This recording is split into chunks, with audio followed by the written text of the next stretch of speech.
ಒಂದು ದೇಶ ಡೆವಲಪ್ ಆಗಿದೆ ಅಂದರೆ ಅದರ ಹಿಂದಿನ ಮುಖ್ಯ ಕಾರಣ ಇನ್ಫ್ರಾಸ್ಟ್ರಕ್ಚರ್. ಈ ಇನ್ಫ್ರಾಸ್ಟ್ರಕ್ಚರ್ ಅಂದರೆ ಒಂದು ದೇಶ ಅಥವಾ ಸಂಸ್ಥೆಗೆ ಬೇಕಾದ ಬೇಸಿಕ್ ಫೆಸಿಲಿಟೀಸ್ಗಳು ಲೈಕ್ ಬಿಲ್ಡಿಂಗ್, ಟ್ರಾನ್ಸ್ಪೋರ್ಟ್, ನೀರು ಮತ್ತು ಪವರ್ ಸಿಸ್ಟಮ್ಗಳು, ಹಾಗೆ ಇನ್ನೂ ಹಲವು. ಇವುಗಳಲ್ಲಿ ಟ್ರಾನ್ಸ್ಪೋರ್ಟ್ನ ಮೇನ್ ಕೆಲಸ ಗೂಡ್ಸ್ನ ದೇಶದ ಒಂದು ಕಡೆಯಿಂದ ಇನ್ನೊಂದು ಕಡೆ ತೆಗೆದುಕೊಂಡು ಹೋಗುವುದು. ಅದು ದೇಶಕ್ಕಾದರೆ ನಮ್ಮ ರಕ್ತ ದೇಹಕ್ಕೆ. ಇದು ಕೂಡ ನಮ್ಮ ದೇಹದಲ್ಲಿ ಹಲವು ವಸ್ತುಗಳನ್ನು ಟ್ರಾನ್ಸ್ಪೋರ್ಟ್ ಮಾಡುತ್ತದೆ. ಹಾಗಾದರೆ ಆ ವಸ್ತುಗಳು ಯಾವುವು? ರಕ್ತದ ಬಗೆಗಿನ, ರಕ್ತಕ್ಕೆ ಸಂಬಂಧಿಸಿದ ಕಾಯಿಲೆಯಾದ BP ಬಗ್ಗೆ, ಅದನ್ನು ಕಂಟ್ರೋಲ್ ಮಾಡುವುದು ಹೇಗೆ, ರಕ್ತದ ಬಗೆಗಿನ ಕೆಲವು ಪ್ರಶ್ನೆಗಳಿಗೆ ಈ ವಿಡಿಯೋದಲ್ಲಿ ಆನ್ಸರ್ ಇದೆ. ಹಾಗಿದ್ದರೆ ಇನ್ನೇಕೆ ತಡ, ಬನ್ನಿ ಶುರು ಮಾಡೋಣ. ಮೊದಲಿಗೆ ಬ್ಲಡ್ ಎನ್ನುವುದು ನಮ್ಮ ದೇಹದ ಪ್ರತಿಯೊಂದು ಅಂಗಗಳಲ್ಲಿ ಹರಿಯುವ ಒಂದು ಇಂಪಾರ್ಟೆಂಟ್ ಲಿಕ್ವಿಡ್. ಈ ಬ್ಲಡ್ಡಲ್ಲಿ ಮುಖ್ಯವಾದದ್ದು ಪ್ಲಾಸ್ಮಾ ಎನ್ನುವುದು. ಈ ಪ್ಲಾಸ್ಮಾದಲ್ಲಿ ತೇಲುತ್ತಾ ರೆಡ್ ಬ್ಲಡ್ ಸೆಲ್ಗಳು, ವೈಟ್ ಬ್ಲಡ್ ಸೆಲ್ಗಳು, ಪ್ಲೇಟ್ಲೆಟ್ಗಳು ಇರ್ತವೆ.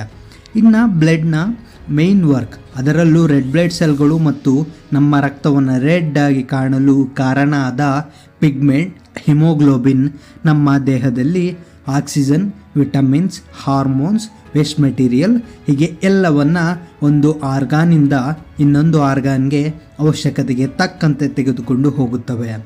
ವೈಟ್ ಬ್ಲಡ್ ಸೆಲ್ಗಳು ನಮ್ಮ ದೇಹದಲ್ಲಿ ಬರೋ ಫಾರಿನ್ ಬಾಡಿಗಳ ವಿರುದ್ಧ ಫೈಟ್ ಮಾಡಲು ಸಹಾಯ ಮಾಡುತ್ತವೆ. ಇನ್ನು ಪ್ಲೇಟ್ಲೆಟ್ಗಳು ನಮಗೆ ಯಾವುದೇ ಗಾಯ ಆದಾಗ ಬ್ಲೀಡಿಂಗ್ ಆಗುವುದನ್ನು ತಡೆಯಲು ಹೆಲ್ಪ್ ಮಾಡುತ್ತದೆ. ಈ ಬ್ಲಡ್ಡಲ್ಲಿ ರೆಡ್ ಬ್ಲಡ್ ಸೆಲ್ಗಳು ಜಾಸ್ತಿ ಆದರೆ ಏನಾಗುತ್ತೆ, ಅಥವಾ ವೈಟ್ ಬ್ಲಡ್ ಸೆಲ್ಗಳು ಜಾಸ್ತಿ ಆದರೆ ಏನಾಗುತ್ತೆ?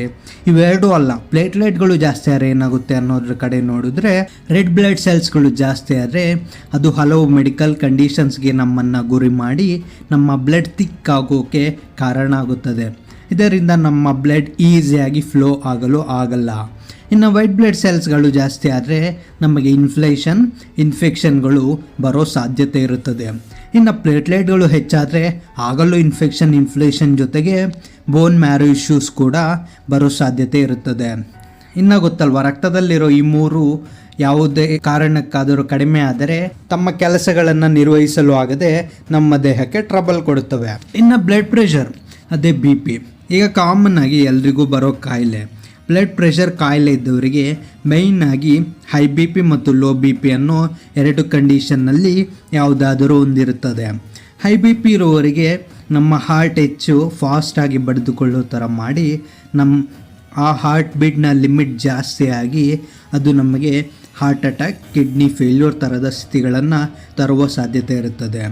ಇನ್ನು ಲೋ BP ನಮ್ಮ ಹಾರ್ಟ್ನ ನಿಧಾನವಾಗಿ ಬಡಿದುಕೊಳ್ಳೋ ಹಾಗೆ ಮಾಡಿ ನಮ್ಮ ದೇಹಕ್ಕೆ ಅಗತ್ಯವಾದ ರಕ್ತವನ್ನು ಪಂಪ್ ಆಗುವುದು ನಿಧಾನವಾಗಲು ಕಾರಣ ಆಗುತ್ತದೆ. ಇನ್ನು ಈ BP ಯಾವುದರಿಂದ ಬರುತ್ತೆ ಅನ್ನೋದಕ್ಕೆ ಎಕ್ಸಾಕ್ಟ್ ಕಾರಣವನ್ನು ಯಾವ ಡಾಕ್ಟ್ರು ಕೂಡ ಕಂಡು ಹಿಡಿದಿಲ್ಲ. ಆದರೆ ಇದು ಡಯಾಬಿಟೀಸ್, ಒಬೆಸಿಟಿ, ಅಧಿಕ ಮದ್ಯಪಾನ ಇತರೆಗಳಿಂದ ಬರೋ ಚಾನ್ಸಸ್ ತುಂಬ ಇದೆ. ಇನ್ನು BP ಅಷ್ಟೇ ಅಲ್ಲದೆ ಬೇರೆ ಬ್ಲಡ್ ರಿಲೇಟೆಡ್ ಪ್ರಾಬ್ಲಮ್ಸ್ಗಳು ಯಾವುವು ಅಂದರೆ ಬ್ಲಡ್ ಕ್ಲಾಟ್ ಆಗುವುದು, ವೈಟ್ ಬ್ಲಡ್ ಸೆಲ್ಸ್ಗಳು ಕಡಿಮೆ ಆಗುವುದು, ಬೇಕಾದ ಸಮಯಕ್ಕೆ ಬ್ಲಡ್ ಕ್ಲಾಟ್ ಆಗದೇ ಇರುವುದು, ರೆಡ್ ಸೆಲ್ಸ್ಗಳು ರಫ್ ಆಗಿ C ಶೇಪ್ಗೆ ತಿರುಗುವುದು, ಬ್ಲಡ್ ಇನ್ಫೆಕ್ಷನ್ ಆಗುವುದು ಹೀಗೆ.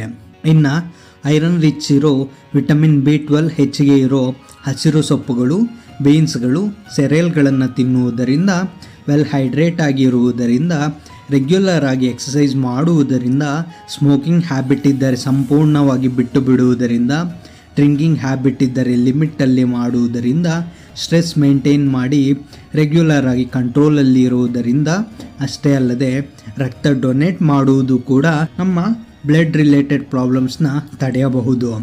ಇನ್ನು ಕೆಲವರಿಗೆ ಇಂಥ ವಿಚಿತ್ರ ಡೌಟ್ ಕೂಡ ಇರಬಹುದು.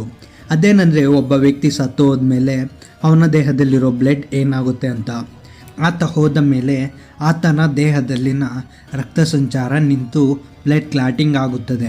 ಕ್ರಮೇಣ ಬ್ಯಾಕ್ಟೀರಿಯಾ ದೇಹದ ಇತರ ಆರ್ಗಾನ್ಗಳೊಂದಿಗೆ ಈ ಬ್ಲಡ್ ಕ್ಲಾಟನ್ನು ಡಿಕೆ ಮಾಡಿ ನಿಧಾನವಾಗಿ ಕೊಳಿಸುತ್ತದೆ. ಇನ್ನು ನಾವು ನಮ್ಮ ಅಮ್ಮನ ಹೊಟ್ಟೆಯಲ್ಲಿ ಮೊದಲು ಸೃಷ್ಟಿಯಾದಾಗ ನಮ್ಮ ದೇಹದಲ್ಲಿನ ಒಂದು ಸೆಲ್ ಬಡಿದುಕೊಳ್ಳೋಕೆ ಶುರು ಮಾಡುತ್ತದೆ. ಅದಕ್ಕೆ ಇನ್ನೊಂದು ಸೆಲ್ ಸೇರಿಕೊಂಡು ಬಡಿದುಕೊಳ್ಳುತ್ತದೆ. ಹೀಗೆ ಹಲವು ಸೆಲ್ಗಳು ಸೇರಿಕೊಂಡು ನಮ್ಮ ಹೃದಯ ಕೆಲಸ ಮಾಡಲು ಶುರು ಮಾಡಿದಾಗ ಅದರ ಸೈಜ್ ಎಷ್ಟು ಗೊತ್ತಾ? ಒಂದು ಚಿಕ್ಕ ಗಸಗಸೆ ಬೀಜದಷ್ಟು. ಆ ಚಿಕ್ಕ ಹೃದಯ ಅಂದಿನಿಂದ ದೊಡ್ಡದಾಗಿ ಕೊನೆಗೆ ನಾವು ಸಾಯುವವರೆಗೂ ಅದು ಬಡಿದುಕೊಳ್ಳುತ್ತಲೇ ಇರುತ್ತದೆ. ಗೊತ್ತಲ್ವಾ, ಅದು ನಿಂತರೆ ನಾವು ಹೊಗೆ ಅಂತ. ಇನ್ನು ಅದು ಬಡಿದುಕೊಳ್ಳೋದೇ ನಾವು ಇಷ್ಟು ಹೊತ್ತು ಮಾತನಾಡಿದ ನಮ್ಮ ರಕ್ತವನ್ನು ಪಂಪ್ ಮಾಡಲು. ಹೀಗೆ ಇದು ಬ್ಲಡ್ ಬಗೆಗಿನ ಸ್ವಲ್ಪ ಮಾಹಿತಿ ಕೊಡುವ ವಿಡಿಯೋ. ನಿಮಗೆ ಇನ್ನೇನಾದರೂ ಪ್ರಶ್ನೆಗಳಿದ್ದರೆ ನೀವು ಈಗಲೇ ಕೆಳಗೆ ಕಮೆಂಟ್ ಮಾಡಿ. ನೆಕ್ಸ್ಟ್ ವಿಡಿಯೋದಲ್ಲಿ ನಾನು ಎಕ್ಸ್ಪ್ಲೈನ್ ಮಾಡೋಕ್ಕೆ ಟ್ರೈ ಮಾಡ್ತೀನಿ. ಧನ್ಯವಾದಗಳು.